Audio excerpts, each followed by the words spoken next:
Hey, welcome to Half the Battle. Today, let's talk about the modern-style G.I. Joe figures.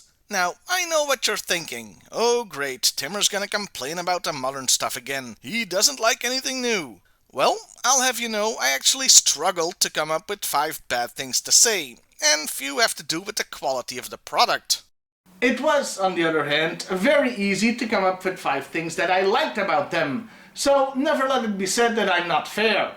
And of course, this is all just my opinion. I am not the world's foremost authority and arbiter on G.I. Joe. Yet? I am the world's foremost authority on Commando Hank though, so I got that going for me. With all that in mind, let's run down the list. The 5th best thing about the modern figures. Some figures are actually the best versions ever made of a character. I always trot this out when talking about the modern figures, but the Battle Android Trooper is my favorite version and the best modern figure of them all. I also really like the Hiss Driver. It looks a lot better than the original. It has just one flaw, which brings us to... the 5th worst thing. The height difference with older figures. This is another thing I always trot out when talking about the modern figures. And to this day, I'm still baffled by this change. They went from 3 3/4 inch figures to 4 inch. I mean, why? All it does is make them look out of place next to the old ones. For some figures, this does actually work, like the Bat. A robot like that is supposed to look huge and intimidating. But for most, it just looks weird. Though I will admit this is only a problem if you display both kind of figures together. The modern ones look great as a separate group.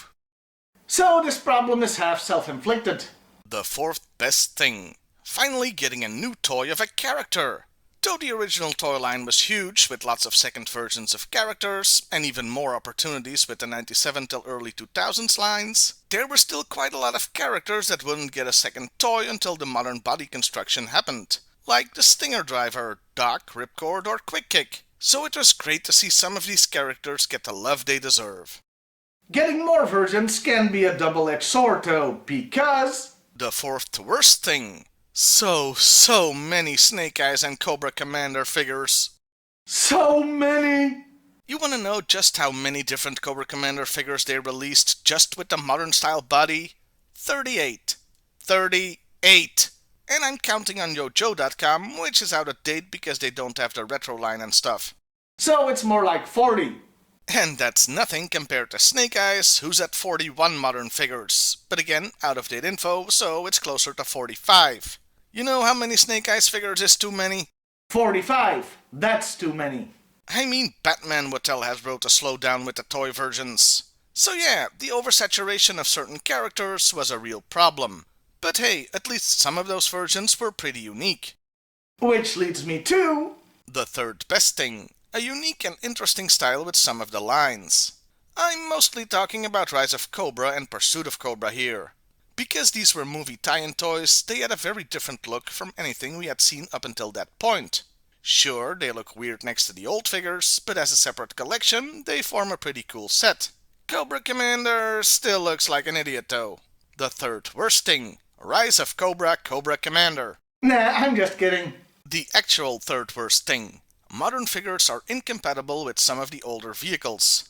Sometimes it's because they're too tall and the space inside vehicles is at a premium. Sometimes it's because some vehicles have these big pegs in the seat to snap the figure in, while the new figures have smaller holes in the back. And in all cases when there's foot pegs involved, it's because the modern figures have smaller holes in their feet so they can't attach properly. All these things can make it a pain in the ass to use new figures with old vehicles. Oh, and this runs both ways, by the way. New vehicles that have been redesigned with the smaller foot pegs means older figures can't be firmly planted on them either.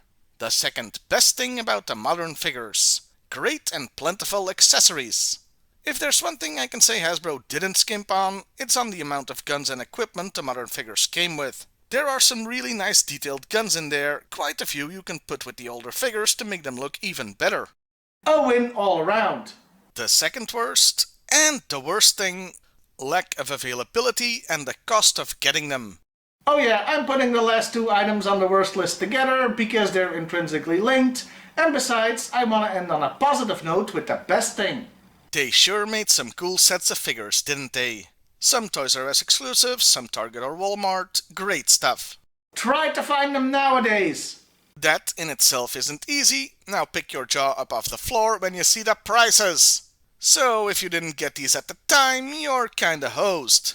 Even so, at least most of my viewers had a chance to pick these up at retail, since most of you are Americans. But I'm just a yeehaboo from Belgium, so I had to pay to get them shipped over here, adding to the cost. We did get the Rise of Cobra line here, but then nothing. No Pursuit of Cobra, no Retaliation, none of the Anniversary lines, nothing. The Retro or Classic lines, you've gotta be joking. Belgium has been starved of G.I. Joe since 2010. Not even the new Snake Eyes movie stuff has made it over here. So yeah, the modern stuff was and is a bit difficult to get here. Which is a shame because The best thing about the modern figures is the incredible detailing. most of these figures look incredible. Let's go back to the well of Exhibit A, the Battle Android Trooper, which I may as well announce my engagement to at this point as a strong example of this. Amazing sculpting, amazing detail, you can almost hear the metal parts moving. And it's far from the only one. Lots of detailed head sculpts, working holsters, and extra articulation. Then again, you'd expect sculpting techniques and technology to have advanced somewhat since the debut of G.I. Joe in 1982. Still, these are some of the best looking G.I. Joe toys ever produced. And those were the lists. If you yourself have things you love or hate about the modern figures, do let me know in the comment section below. Now, October is upon us, and that would mean it's time for Monster Month, but I've run into a real problem. There really aren't any more appropriate G.I. Joe toys to talk about, so I have no idea what I'll do. Still, I'm sure I'll figure something out. Well, I'll see you next time, everybody. And hey, why not like, share, and subscribe if that's your thing? I can think of at least one more toy, but it's very rare and expensive. Lucky for me, I just found Timmer's credit card. Diamond Hunter.